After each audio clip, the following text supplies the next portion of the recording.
Alright guys, we're going to take a look third game here with the decks. If you're just catching up with us, I went 2-0 in the first round against Bant Midrange, and in the second round I went 2-0 against Boros Aggro. So that was pretty cool. At this point in time, no matter what the outcome is here, I was going to be in the money. But I was really hoping for that 3-0 start. Opening hand here was pretty cool. I did finally get Vraska. I really wanted to give her a try, but I have not been able to actually get her onto the table, so I was looking forward to having that opportunity now. Opponent starts out with Goblin Arsonist, and this is not a good sign. This means that it is not only aggro, but it is very, very fast aggro. I don't think aggro gets any faster than Goblins in most classic formats. So it's going to be definitely brutal. These will be short games because they did not go well. So I didn't have any options here for playing the Scrying. Stuck with only black, which does give me at least red mana off this, but I decided I would start with the Panorama and at least get this Forest into play because I knew I was going to need that green mana early on. And this is where things get just gross. Goblin Matron fetching Goblin Recruiter, and you can pretty much just call it game at that point in time, especially because I'm already down to 14 life at turn 3. So, put down the Tainted Peaks, use the Rager, still not hitting into land. I did at least get one removal spell. He puts out the Recruiter and is going to create quite the lineup of pretty much Goblin Lords, mostly what he had going on there. He also noticed that I was screwed a little bit on mana and has put in there was the guy that's going to kill that off. But anyways, and he also burst lightnings down the Rager. The Rager was kind of my hope for stabilizing here, is being able to use that to at least block and kill one of his creatures. But because he does have a kill, he's able to get that damage straight through, and this is game over. I can use Edict here and kill off one of these creatures, but it's not a sustainable long-term plan. If I have a creature I can put out the Anthomancer, he's going to block. It'll be kind of the same effect, but the bottom line is it's not going to do anything anyways. A bit of a misplay there, I guess. I had realized at this point in time, because the first card he put on there is the Goblin Lord, that these are going to get a +1/+1 across the board. He's going to have 5 of them in haste and be able to swing through for the win. I think obviously a better play would have been to Edict, or well, not Edict, I guess Anthomancer would have been the better play. Edict would just cause this to sacrifice, but I should have put them out instead. I decided to use the land fetch abilities. I was so set on getting Vraska out that I played my land fetch to build myself up to 5 and didn't really count on the fact that, hey, I'm being stupid and he's going to be able to swing through for 10. So this was not my best games ever, and I was a little annoyed. So I was like, okay, game one didn't go well. I have a lot of great options for this, so I felt really good going into game 2. I could bring in Earthquake and the Sun Zenith, Black Sun Zenith. I brought in the Bailiff for some life gain. I took out things like Thoughtseize, and I was feeling really good going into this game here. So, that being said, Crypt goes down.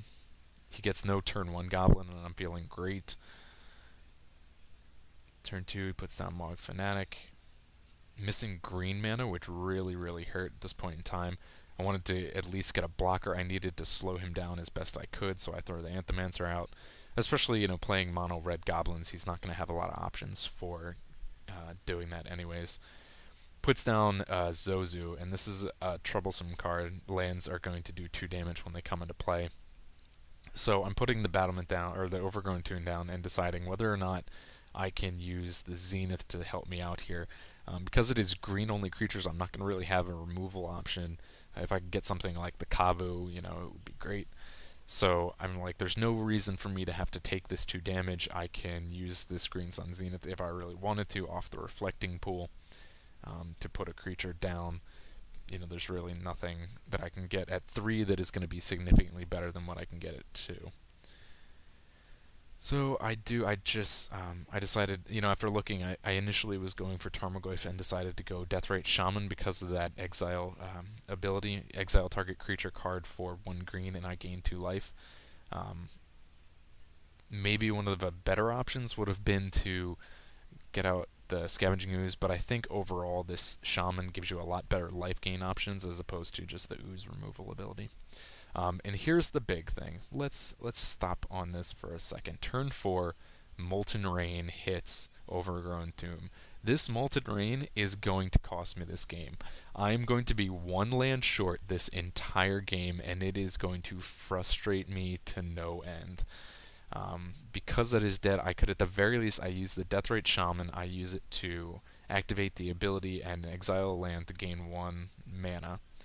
I have no real recursion for that. I do have a Cartographer, but I need this game to go fast. I need to get plays done now. And being one land short, I decided that it was the best play to do. I get this Skin Render in play. He's a good-sized body, so he can be a good blocker. He can cause a lot of damage.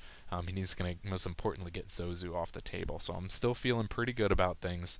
Attack through with Anthemancer, knowing that he can't really do anything off Mog Fanatic. He can decide to trade those, and I'm okay with it because of the fact that the idea behind Goblins is get a lot out fast. So if he wants to trade them, that's fine. It can hold off me using Damnation for a long time. So I'm also thinking at this point in time, if I can just get to 6 mana, I'm good, because Wormcoil Engine is going to give me that lifelink ability first and foremost, and second off, Broodmate Dragon gives me a second creature. Going to swing through a Skin Render, hoping that he decides to block with the Horde. The Horde is something I was really concerned about. It is already a 3/3 at this point in time. Because he decides not to, I could have Damnation. I debated about it, decided, okay, no, we'll just see. The Horde is not so big. If he gets another Goblin down, which he does, it's only a 4/4. So what I should do here is I wanted to block it, and then decided not to. No, this is this is where I made the misplay. I tried to block it with Anthemancer and did not read this card as closely as I should have, that says cannot be blocked except by 2 or more creatures. So what I should have done is chump blocked with both of these to save myself the 4 damage, and then Damnation on next turn. So that's going to cost me this big misplay right there. Puts me about 4 damage behind where I should be. I do use his ability, however, to gain up 2, so that's 4 life that I really shouldn't have taken. So again, I get Genesis, which would be a great creature to have on the field, but I have no mana available. 5. If I had gotten that, it would have been just fantastic, because I could have used Undying Evil as well as Damnation. A top deck for a land as opposed to Genesis would have been great. Land would go down, Damnation could be cast, and Undying Evil could first and foremost be used on the Shaman, which is the most important creature that I have on the field. So that sucks. Didn't get it, but I'm going to Damnation anyway to wipe the board. And I'm feeling, again, still pretty good about things. I need to get some mana. I draw into Hull Breach, which is terrible on that turn, so I have no plays. It's terrible in this matchup because he's got nothing, but there was really nothing else I could sideboard in that was even remotely worthwhile. Fireslinger comes down, and this too, the Spike Shot Elder, and it's going to just wreck my face, this direct damage. And you see, again, 1 mana short, have Spiritmonger, which would be a great option for getting myself back into this game. Instead, he's going to be able to do 3 damage off of the Elder and the Fireslinger. It's not an Elder, is it? Yeah, it is an Elder, my bad. Redcap comes down, which is going to cause some more issues. Shock to the face, also when it dies, it comes back and does another shock. He's going to just be able to burn me down. I finally get to 5 mana here. I can put down Spiritmonger, take more damage. I'm down to 6. He's got 1 card in hand. This is, I was feeling so good about this, and seriously, if he did not play this Molten Rain, if I had just been able to keep to 6 mana, the Spiritmonger would have come out sooner. I could have gotten Genesis out while waiting. If I had gotten that drop, I could have... So many what-ifs, and I know people are going to be like, dude, it didn't happen, so stop bitching about it. But it's just, I think we've all been there. It's just so frustrating that I was 1 land short of being able to take this game back. I'm swinging at this point in time because it's pretty much over. He's going to be able to, at the end of my turn, do 2 damage off the Elder and 1 off the Fireslinger, and then his next turn do another 3. So it doesn't matter that the red cap does damage here. It's just, hopefully it was trying to speed things up. He's going to be able to just burn me out. So frustrating as hell, but I did go, overall I went 4-2. I went 2-1 in my rounds. I was still pretty happy with the deck. Some changes that I learned from and I might still make. Genesis was in there because I was hoping for a lot of control decks and being able to use that ability, but he might get swapped out there as well. I think it's a decent showing out of this deck, as frustrating as this last game went. So I hope you guys enjoyed. Like I said, a set of pretty quick videos, just hoping to give you guys a little extra content. And check out mtgoacademy.com. Look for any of the articles that they put up about it's Vivat Centum. It's their 100 card singleton. I think the next one is scheduled for the 1st of December at 3 o'clock Pacific. I believe that is correct. Definitely go check it out. Look for I will not be there, but you can look for any kind of other announcements and stuff about it.